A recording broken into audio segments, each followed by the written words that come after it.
Welcome back, everyone. Toyshiz here, and I'm back yet again with yet another Simpsons video. Sure, why not? That worked. Today we're taking a look at the brand new Super 7, The Simpsons Ultimates Wave 1, featuring really nice boxes, really nice artwork. You got the usual Simpsons opening with the clouds, right? Very nice. All the way around, and each of the boxes will have a little piece of artwork or some factoids about the various episodes, which is a nice touch, I have to say. But it's a slipcase cover, and for instance, we have Deep Space Homer right here, of course, from the episode Deep Space Homer, right? Love that. Great artwork on the backside. And then also, in this wave, we have Robo Itchy from the episode Itchy and Scratchy Land. Very cool, along with a robotic Scratchy. Now, let me know down in the comments below if you knew which one was which of Itchy and Scratchy. And then, the bartender from the famous Moe's Tavern. We have Moe Syzslak from the very first episode of The Simpsons, along with the newest character to the Itchy and Scratchy cartoon, Poochie. I'm just telling you in advance, this is going to be a lot of fun. A lot of references abound in this video. So sit back, relax, grab yourself a nice hot cup of coffee, maybe stop by the Springfield Tire Yard to take a few pictures. This is a look at the brand new The Simpsons Ultimates Wave 1 by Super 7. And while I got all you Springfieldians here, I just want to say thanks so much for always checking out my YouTube videos. If you haven't already, please do consider subscribing. Old toys, new toys, daily news updates. Guarantee you'll find something here that you like. Also, check the description. I laid out everything by the time code, so you're welcome. Now you don't have to watch the entire thing. Well, let's go ahead and jump right into it with a trip to Itchy and Scratchy Land. Hey, they're cutting prices in half. Let's go ahead and take advantage, right? Family trip.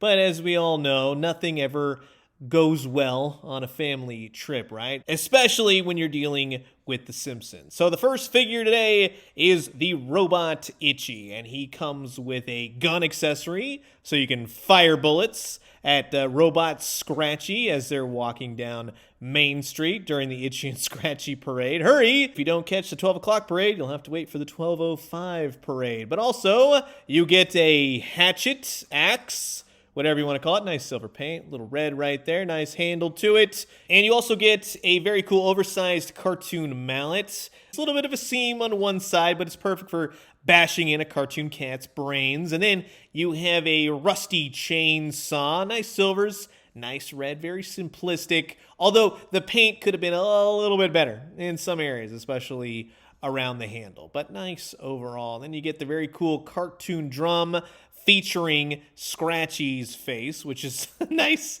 touch right there. It's actually painted rather well. And then you get the drumsticks so you can further beat Scratchy, right? Very nice touch. Nice little piece from the actual episode. You simply pull off the cartoon rat's head and you can slip that on and it fits very nicely. And then you get some outstretched hands. Not so much item holding hands, but hands that you can strangle a scientist with. And you also get an extra head portrait.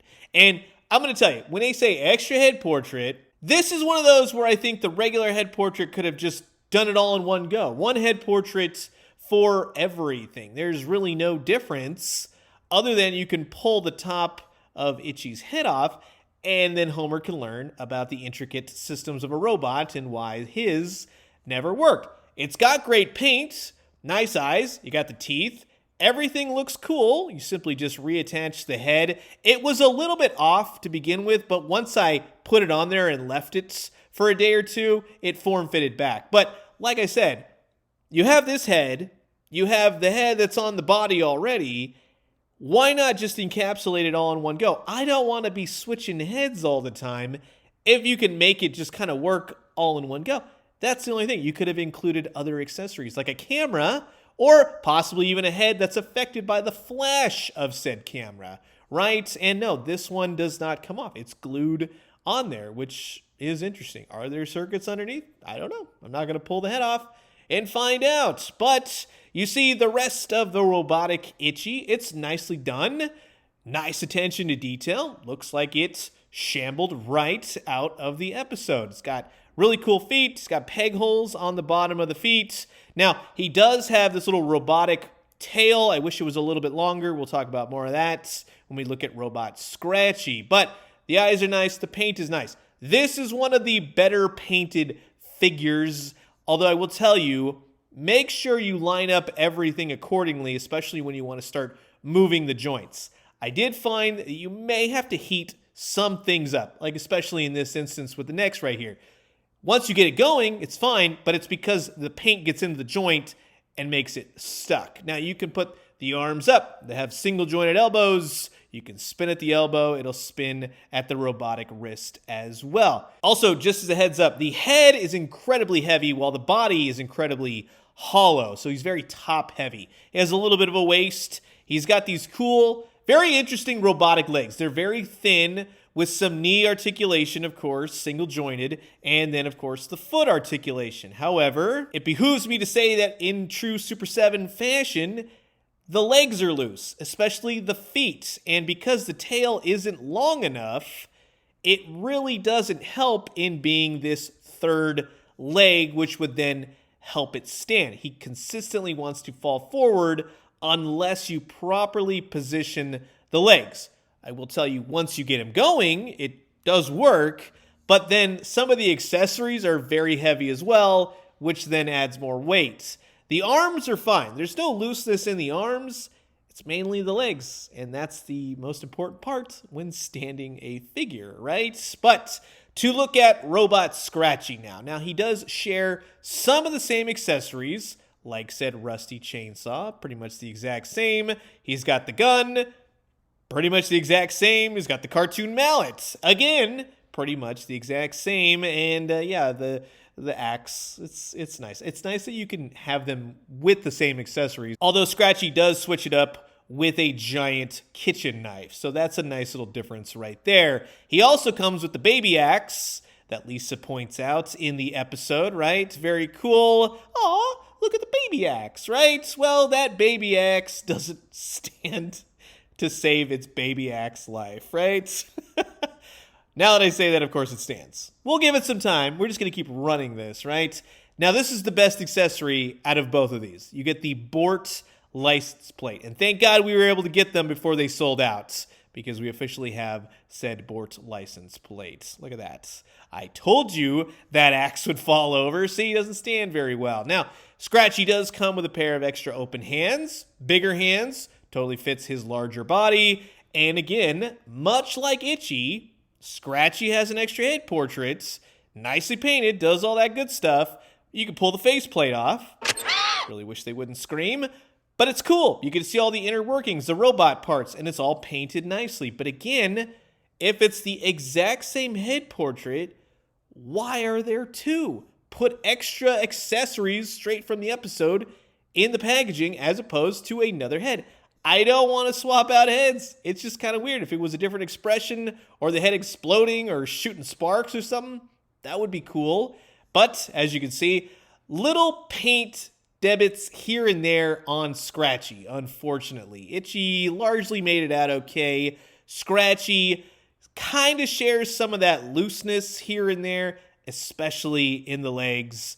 You might want to heat him up in certain instances, like around the neck. But for what paint is there, it looks good. The arms, same exact. You got rotation at the shoulders. You got single jointed elbows, the spins, the waist, the legs. Everything is pretty much the same. It's just a little bit of a bigger build as opposed to Itchy. Now, the one caveat to the looseness in the legs is that it can be compensated with his giant tail. Now, that's not necessarily a good thing, but it does aid in that. Also, I wish they would have painted a little wheel. Maybe get a little differentiation there. But again, once you get him all situated, you rarely have a problem with him falling forward at all because he has something to really kind of fall back onto. So that's the saving grace for Scratchy. Other than that, he's definitely not as loose as Itchy as he is in the legs or the feet, but still, it's something you have to kind of deal with. And through and through with Super 7, as we've looked at TMNT Ultimates and the Worst and so on, the loose joints are definitely something they have to work on. It's not so much a plague of this particular series of figures, but the paint, as we'll soon see coming up, is definitely an issue with these Simpsons Ultimates. However, in terms of Itchy and Scratchy's weapons, they do largely hold everything fairly well. Some of it can be kind of awkward in kind of fidgeting in it. You kind of have to take a little bit extra time, kind of figure it out with their limited robotic hands. But for the most part, it looks good. So I will say this, they're a nice addition to Wave 1. There's thinking outside the box. They're definitely cool. They're plagued by some Super 7 issues we've seen in the past. But largely, they're a very fun duo of figures, and some of the most fun out of Wave 1. Now, I know what you're thinking on this next figure. The ratings are low. We really got to reach that audience. We got to be wild. We got to be in your face. And, of course, what better way is just add a new character to an already established duo. That's why we have Poochie, the Rockin' Dog. And he comes with 2 extra rockin' head portraits. One of them smiling. One of them more of a muted tone. Got some wild glasses on him. The hair, the backwards baseball cap. He's in your face. And I'm appreciating this through and through. It's a nicely painted set of extra heads. And he comes with a ton of extra hands. Fisted hands, surfboard holding hands, guitar playing hands. Yeah, he's ready to go to the fireworks factory. Let's just say that. And now we have a guitar, an extreme guitar. Very cool, very animated looking, nice greenish blue tone, silver. All the buttons, all the strings, everything looks great on this. And then you have basically a Bart Simpson skateboard that's perfect for Poochie with working wheels, which I definitely appreciate. Paint's very nice. So far, so good. From the head portraits to the skateboard, everything looks great and works as it should. And on top of those accessories, you get a very large surfboard. Not so much anything going on the top of the board, unfortunately. It's just a plain pinkish purple. But, yeah, nice little design. It's straight from the episode. Yeah, blink and you'll miss it scene when he's holding it. But overall, yeah, nice accessories for Poochie. And speaking of which, he's half Joe Camel and a third Fonzarelli. And with this particular head portrait, yeah, you can definitely see that. He's got the teeth. He's got a really nice Fonz jacket. He, of course, has the fanny pack, the ripped jeans. Some of the paint, however, on the shoes, that's where it kind of goes south. I'll look more at that in just a second. He has an articulated tail.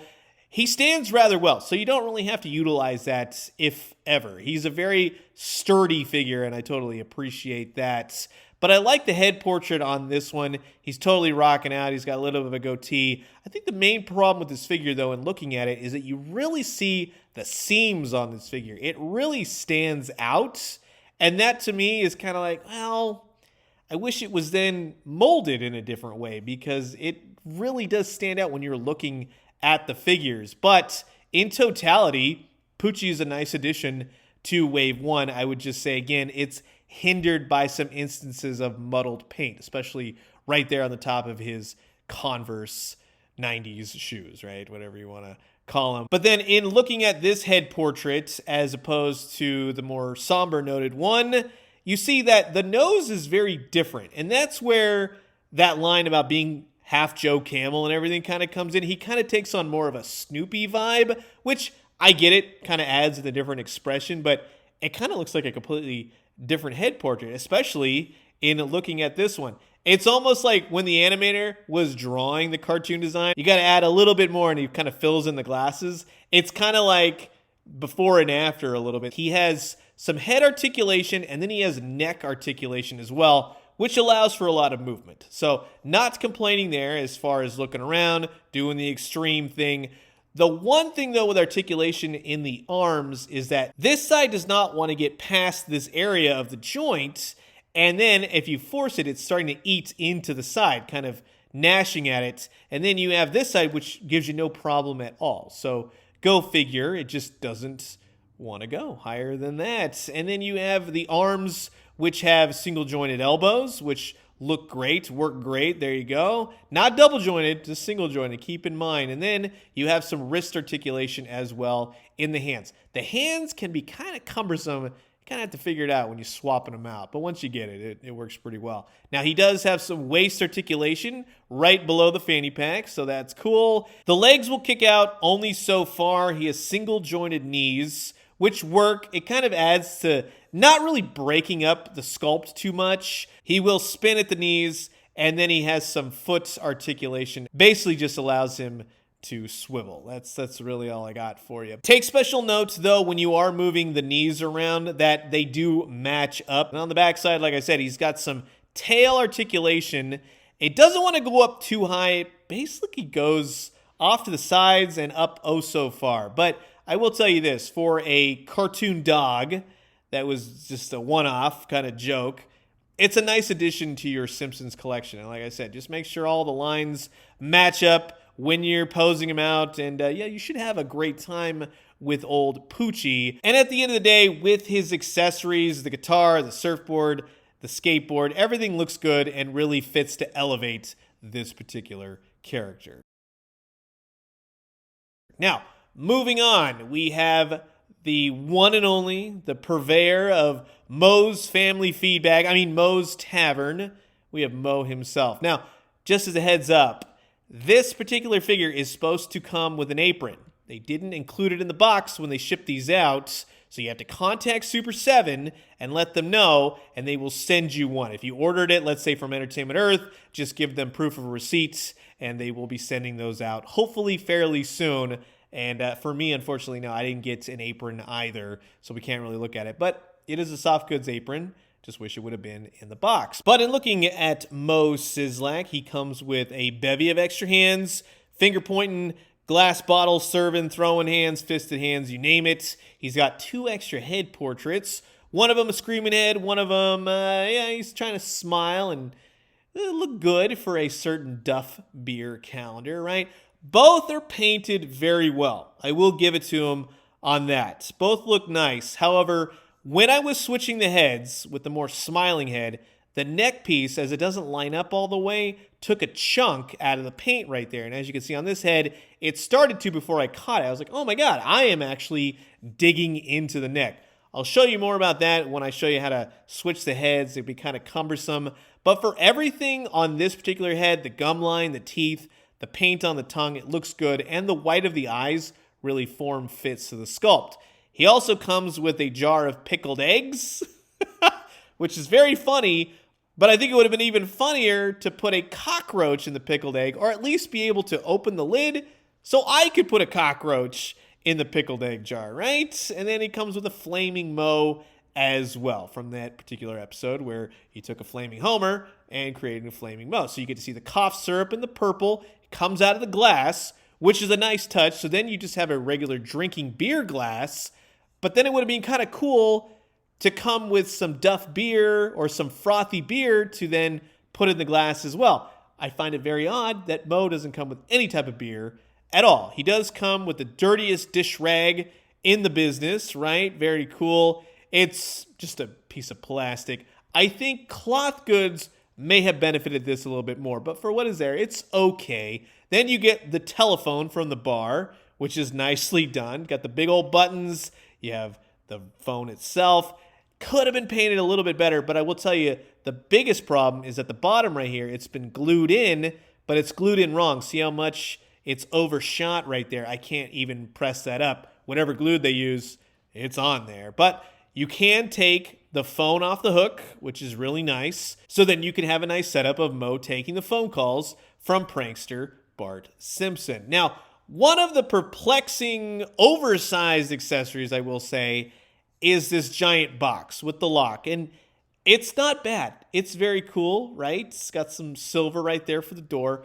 It's just a large box. It has some Chinese characters on the side as well with an arrow. It opens up. It's pretty cool the way they did that. Everything's great. You get to see there's a panda inside. And this is one of those jokes where it kind of elaborates on Moe kind of delves in some criminal activity from time to time. The panda is articulated. It articulates in the legs, the arms, and again, a little bit in the head. Actually, you get a little bit of a ball joint to it. So nice articulation for a little added extra, right? But again, in terms of the joke, it's like, of all the jokes of The Simpsons with Moe, okay, I would have rather have seen maybe a love tester machine or just some more artifacts from the bar, right? Something like that, or even an axe, right, to complete the joke, which I'll show you in just a second. But for Moe Syzslak, just in kind of looking at him, I mean, it's a fine figure, it is. It's nicely sculpted. It looks like it walked out right from the cartoon show, so no problems there. The over-articulation for some of these figures is kind of a hindrance too. It breaks up the sculpt of the Simpsons, right? Also, one thing I want to point out right here, he had a twisty tie around his waist right there, and it was so tight that it dug into the plastic. So if you look, dug into the plastic and cut the plastic. Some elements of paint could have been a whole heck of a lot better painted. I'm just going to say that on poor Moe. He kind of gets the short end of the stick in terms of the character selection. The articulation is nice, totally works, single jointed, everything else, twists, waist, knees, everything like that. So the articulation is fine for old Moe, except that you get a lot of paint kind of stuck in the joints, unfortunately, and that doesn't look good at all. He's got peg holes on the bottom of his feet. The apron missing, besides the point, you can get one, so they'll definitely help you out with there. Single jointed elbows, twists at the wrists, everything else. Just that, as much articulation as it has, it doesn't really aid him in doing all the things that you want to do. The neck works pretty good, right? You got a little ball joint there. You can look down, you can look up, you can get sad. So that totally works for the character of Moe Syzslak. However, changing the heads is a completely different thing. You're going to think you're going to break it. It takes a little bit getting used to. It's pretty solid in there. I didn't have any problems. But see right here, if you look inside the shirt, you get a little bit of a gappage, and it turned into basically like a divot. So, of course, when I was putting this head on, it carved a chunk out of the yellow. I'm glad that it's well below the neckline, but again, at the price point these are at, you're just not going to be sitting pretty when something like that happens. You want a nice, clean figure. You want it to look good on your shelf. So those are little things that you have to point out and go, you know, could have been a little bit better. And in terms of completing the joke for releasing the panda, you can utilize Itchy or Scratchy's axe, of course, knock the lock off, and release the panda. Head sculpt aids in that. That's pretty funny overall. Some sort of bar scene would have been great to put the pickled eggs, something like that, over the giant box, although you can kind of utilize that for the joke. And in using Scratchy's knife, now you can hunt down whoever lives at 742 Evergreen Terrace, maybe a Jimbo Jones, something like that. Also, and kind of a cohesive factor throughout the wave, I would say they don't really match up. There's no bar for Homer. That's really not a problem, but it would kind of add to the fun of each particular wave. But I gotta say, at the end of the day, with all the problems with Moe Syzslak, unfortunately, I cannot recommend poor Momar. Which, of course, brings us to the final figure of Wave 1. And to be honest with you, it's my favorite figure out of this wave. It just brings the most laughs, right? It's the most memorable out of all of these episode-specific characters, minus Moe, of course. But with Astronaut Homer, you get 2 extra head portraits. Out of the 3, these 2 are definitely the best painted. The white of the eyes matches, the brown of the mouth matches. The hair, I thought a cool idea would be if you could have moved the eyes to kind of give them that dope kind of expression, you know, when the eyes go off to the side. You have the insert brain here where Bart wrote on the back of Homer's skull at the end of the episode.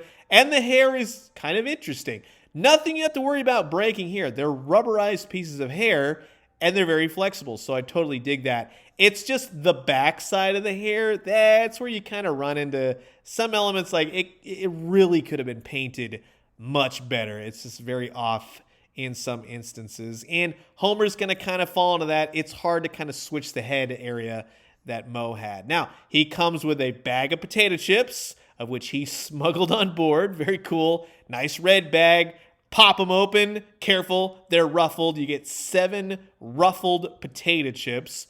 All of them painted nicely. All of them done well. That's cool. I absolutely love that. You also get one of the best aspects of that episode, the inanimate carbon rod. It's a solid glow-in-the-dark paint, which is a nice little touch there. But yeah, I'll get some close-ups of the rod coming soon. And then you got a couple extra hands. So you got rod holding hands, fisted hands, potato chip, you got it. You got the ant farm, so we can hopefully figure out if ants can sort tiny screws in space. This is one of those accessories where it's nicely done. It's cool, but I could have done without this one. You know what I mean? And then you, of course, get the big astronaut helmet. It's a big domed accessory. It's nicely painted for the most part, maybe one or two hiccups where the blue meets the white, but it's nicely done. I absolutely love the way that it looks, and it really adds to the whole, this is the Deep Space Homer. They didn't cut any corners there. For the actual figure itself, now this head portrait right here is a lot of fun. There's a lot that can be done with it. The suit is painted nicely. No problems there, especially with the blues hitting the white elements and such. Everything looks good. They really did nail the look and the bulbous body of Homer Simpson. He's got little crease marks here and there from the suit. That adds to it, but doesn't go too far in that over-sculpted area. It's very animated-esque. The reds, the grays, everything looks good. The head portrait on this one, if you look at the other two, like I said, they're painted fairly well. This one really blotches it up with the white, especially overlaying onto the yellow. Some elements in the mouth, especially when you want to start taking photos. I mean, there's a big blotch of red, black paint right there. You know what I mean? So that hinders people that want to take cool photos, especially for me when I want to show him off dancing in space, trying to get all the ruffled potato chips, right? It's always just that one area.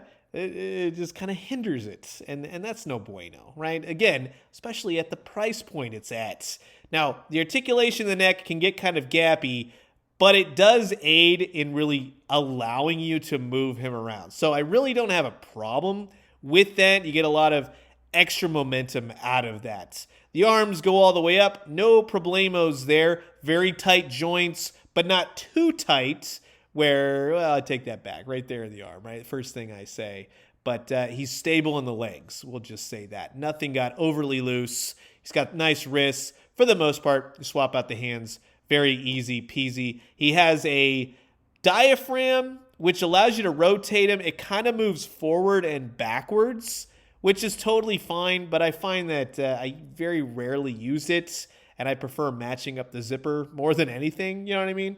And then the legs will kind of sort of kick out. I would say that's where he kind of lacks in the articulation, is in the legs. He's got knees, which, just like the elbows, they will rotate. You can twist right there. And the feet will just kind of go up and down and twist. Not so much a pivot, but enough articulation, I think, without overly breaking up the sculpt, right? Minus the whole diaphragm. I don't think they really needed that. And I'm happy to say that with each head portrait, it can be utilized within the helmet. So even this one where he's laughing or screaming or whatever he's doing in there, yeah, that totally works and totally looks good. Just be very careful when you're removing the helmet, because I managed to scratch up the nose on one of the head portraits. You can throw some ruffles in his mouth, but I think that's where a stand for this particular Homer would have been great, so it looks like he's floating in space. And he doesn't exactly hold the potato chip bag perfectly, and especially in the way that you'd want him to hold it right before he kind of rips it open. You just can't get his arms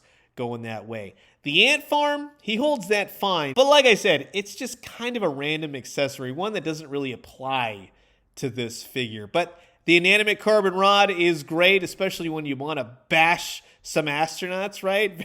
Very cool. And yes, the one cool thing about it is it does glow. However, with other Super 7 glow-in-the-dark figures I've looked at, it doesn't really glow that great. It's just kind of like, okay. And he can also utilize some of the other Wave 1 accessories from the other characters. In totality, this is a fun figure. The accessories make sense. The paint could have been a smidge better, but he's got tight joints. And again, it's not a flaming Moe. It's a flaming Homer. Now, for those of you that collected the World of Springfield from Playmates way back in the day, if you were hoping to kind of utilize those figures, or at least the backgrounds in some way, no, these are giant figures, 7-inch scale, so they're way too large for the World of Springfield. Even looking at Homer and Moe, they dwarf them. They're enormous figures. They're kind of like how we looked at Ren and Stimpy last week. A lot bigger than you would think when comparing them to the whole World of Springfield that came before. And then in looking at Super 7's reaction figures for The Simpsons, even showing off the smallest figure, which is Poochie, yeah, they definitely dwarf them. So like I said, in terms of the scalature of these figures, they are around the 7-inch mark, with Scratchy, Robot Scratchy being the tallest. So just keep in mind, if you were hoping to kind of put these with other lines here and there, I really don't see these matching up to anything. Yeah, they'll make for funny photography here and there, don't get me wrong, but they are entirely their own thing in shape, scale, everything and anything. So that will wrap it up for my look at the entire first wave of Super 7's The Simpsons Ultimates. And I have to say that I'll recommend a few here and there. I think Deep Space Homer is definitely cool. I think Robotic Itchy and Scratchy are definitely cool, but I don't think this is necessarily a toy line where you have to get every single one. And I think that's where Super 7 is kind of nailing it in the character selection. They're picking the funniest episodes and utilizing like Deep Space Homer instead of just regular Homer, which I definitely appreciate. It makes me laugh. It makes me think of these episodes. Don't get me wrong, I think they should eventually do the family members, but the collector in me will definitely tell you that maybe get one or two here and there, see how you like them before you fully jump on board. But here's hoping waves 2 through 4 now definitely improve upon all the things that we mentioned here in this video. So again, thank you to Super 7 for sending these over for the purposes of doing this video. You've heard my thoughts, and now I'm curious to know yours. Comment below, let me know. Let's talk everything Simpsons Ultimates. And I'm going to leave you guys with that. As always, drink some great coffee, eat some great food, but most importantly, remember, work on a couple elements of the paint, the joints, and I think for round 2 of The Simpsons Ultimates, we'll be in better shape. And when we do, let me know what you found. I'll talk to you guys soon. Adios.